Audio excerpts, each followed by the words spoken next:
रौनक, अरे अच्छा वो तू टाइम पे आ गया, मैं तुझे ही फोन लगा रहा था। हमें अभी इसी वक्त देहरादून के लिए निकलना होगा। क्या बात है चाचू? अब वो मामा जी का एक्सीडेंट हो गया है, बहुत सीरियस है। एक्सीडेंट? कब और कैसे? डॉक्टर ने क्या कहा? देखो ये सारी बातें मैं तुम्हें रास्ते में बता दूंगा, अभी तुम जाओ और तैयार हो जाओ, जाओ जल्दी जाओ। रास्ते का सारा सामान मैंने पैक करवा लिया है, चले? हाँ चलो। माँ कहाँ है? वो नहीं चल रही हमारे साथ? देखो ये खबर मिलने से पहले ही भाभी जी किसी जरूरी काम से इंदौर निकल चुकी थी। उन्होंने कहा कि काम खत्म होती वो देहरादून पहुंच जाएंगे। तुम जाओ तैयार हो जाओ। मुझे एक बार माँ से बात करनी है। सुनिए जी, ये रौनक से झूठ बोलकर हम सही नहीं कर रहे। देखो अगर भाभी जी की बात नहीं मानेंगे तो वो भी तो अच्छा नहीं होगा, इसलिए हमें जल्द से जल्द रौनक को यहाँ से निकालना होगा। और एक बात का ध्यान रखना कि इस बात की भनक रौनक को नहीं पड़नी चाहिए, ये सब एक नाटक है। हेलो माँ। हाँ बेटा, जब से तेरे मामा जी की एक्सीडेंट की खबर सुनी है मैं तो सदमे में आ गई हूँ। वहाँ बच्चे भी अकेले हैं। देख रौनक, तू फौरन तेरे चाचा चाची के साथ देहरादून के लिए निकल जा, मैं तुझे वहीं मिलूंगी, ओके? और बच्चों को संभाल लेना। आप चिंता मत कीजिए माँ, मैं सब संभाल लूंगा। माँ मुझे आपसे एक बात कहनी है। आज कुछ हुआ है मेरी लाइफ में, मुझे आपसे वही बात शेयर करनी है। हेलो हेलो रौनक। हेलो बेटा तेरी आवाज नहीं आ रही। देख तू देहरादून पहुंचते मुझे फोन करना। माँ आपको सुनाई दे रहा है? हेलो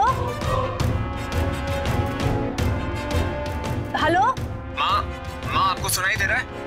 हेलो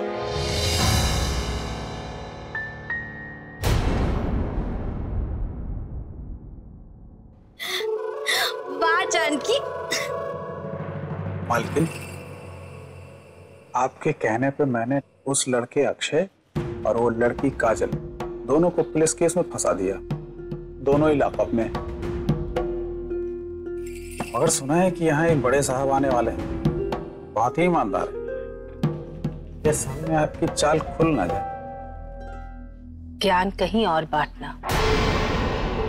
जा सकते हैं आप।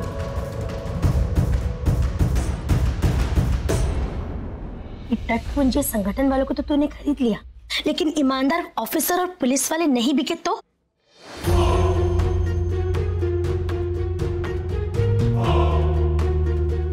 हर ईमानदार आदमी बिकता है कामिनी, अगर सही कीमत लगाई जाए तो। मैंने सोच लिया है कि उनको कैसे संभालना है। तू बस देखती जा कामिनी। इसी ईमानदारी का वास्ता देकर मैं अपनी अगली चाल चलने वाली।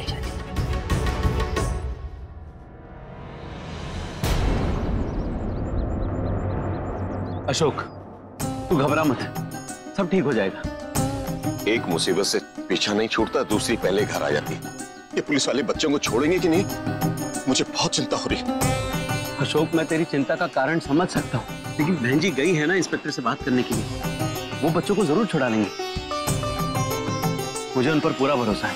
जानकी, तो इतनी चालू है ना, इतनी चालू है कि आइंदा से ऐसे शब्द इस्तेमाल किए तो मैं भूल जाऊंगी कि तू मेरी दोस्त है।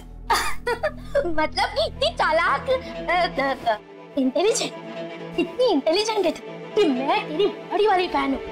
कितनी सफाई से तूने रौनक के लिखे लव लेटर पे अक्षय का नाम लिखवा दिया और फिर अक्षय को काजल से मिलने पार्क में भेज दिया। मुझे जासूसी के लिए भेजा, वो भिखारन बना के, वो तूने ठीक नहीं किया। पता है 6-8 लोगों ने मुझे सच में भिखारन समझ के कटोरे में पैसे डाल दिए। जानती हूँ कामिनी, इस काजल को रौनक की जिंदगी से दूर करते करते मैंने अपने बेटे को बहुत तकलीफ दी है। और ये तकलीफ बस 2 पल की, पर वो लड़की उसकी जिंदगी भर का नासूर। तो इतनी कमाल है जाने, पहले अक्षय के नाम का लेटर भेजा, फिर उसी के नाम का रिश्ता, और फिर दोनों को बदनाम करने का इंतजाम, और इस बीच रौनक को देहरादून भेज दी। वाह, क्या ट्विस्ट और टर्न्स लेके आई है तो इस प्रेम कहानी में। पर अब तक इस कहानी का अंत नहीं हुआ, रिश्ते की बस बात उठी है, रिश्ता जुड़ा नहीं है। तो देखती जा कामिनी, जितनी तकलीफ उस लड़की ने मेरे रौनक को दी है, उतनी ही तकलीफ मैं उसको उसके और अक्षय के रिश्ते का तमाशा बराबर की ऐसा तमाशा कि मजबूरी में दोनों को शादी करनी ही पड़ी।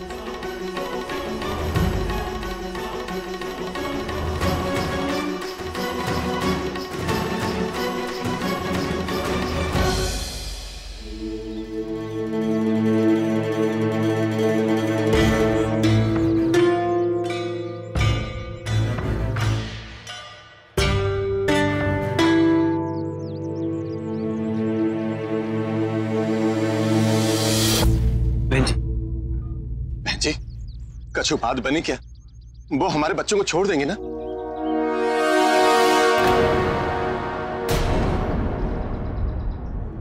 आजकल के पुलिस वालों को ईमानदारी की बीमारी लग गई है भाई साहब। प्यार, पैसा, पावर सब आजमा लिया। जानकी ने तो पैर तक पकड़े, रोई, गिड़गिड़ाई, नाक तक रगड़ डाली, लेकिन टस से मस नहीं हुए कमीने,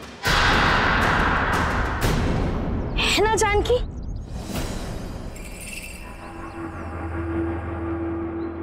वो लोग हमारे बच्चों के रिश्ते का सच पूछ रहे थे।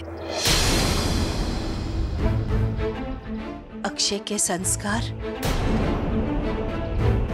और काजल के चरित्र पर उंगली उठा रहे थे।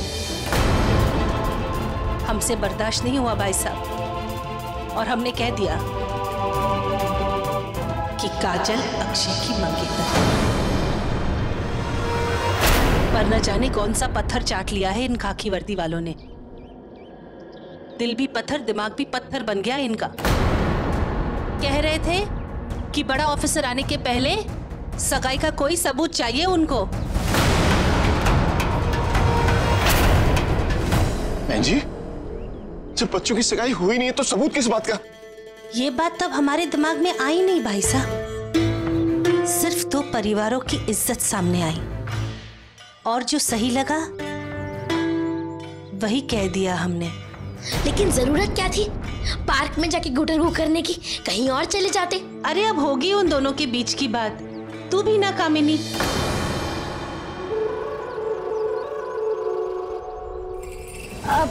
हाँ बात थी, लेकिन इस बतंगड़ का क्या करेंगे? कोई तो रास्ता होगा ना सगाई का सबूत जुटाने का।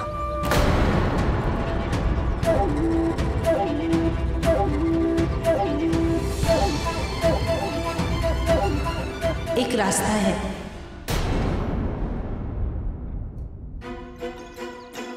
क्यों ना हम काजल और अक्षय की सगाई आज यहीं कर दें?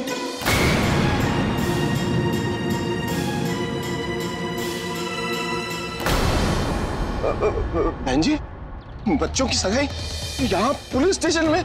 भाई साहब, इज्जत उतारने से तो अच्छा है कि अंगूठी ही पहना दी जाए। देखिए भाई साहब, मैं समझती हूँ आपके बहुत अरमान होंगे काजल की शादी को लेके, पर खून का घूंट पीने से अच्छा है आप अपने अरमानों का गला घोट दें। फिलहाल यहाँ से इज्जत बचा के निकलने में ही भलाई है। आप अपने बाकी सारे अरमान शादी में निकाल लीजिए। हाँ हाँ, अब देर मत कीजिए, जाइए अशोक जी अपनी बेटी को मनाइए। ठीक है, तो मैं भी अक्षय से बात कर लेता हूँ। एक मिनट भाई साहब, इस वक्त अक्षय को मेरी जरूरत है।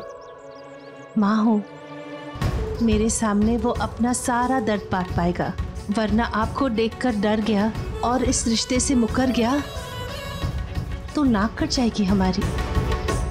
ठीक है बहन जी, तो आप ही जाइए। भाई साहब, अगर मन में कोई शंका है तो फिर रहने दीजिए।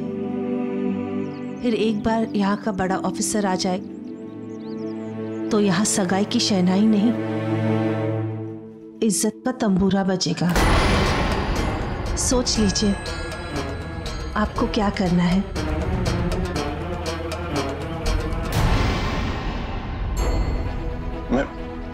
मैं काजल से बात करता हूँ,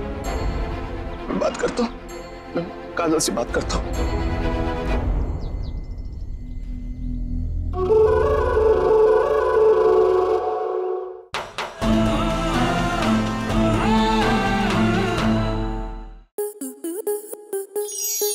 स्टार प्लस के YouTube पेज पर आने के लिए आपका धन्यवाद। अपने फेवरेट शोज देखने के लिए subscribe to Star Plus YouTube page and hit the bell icon.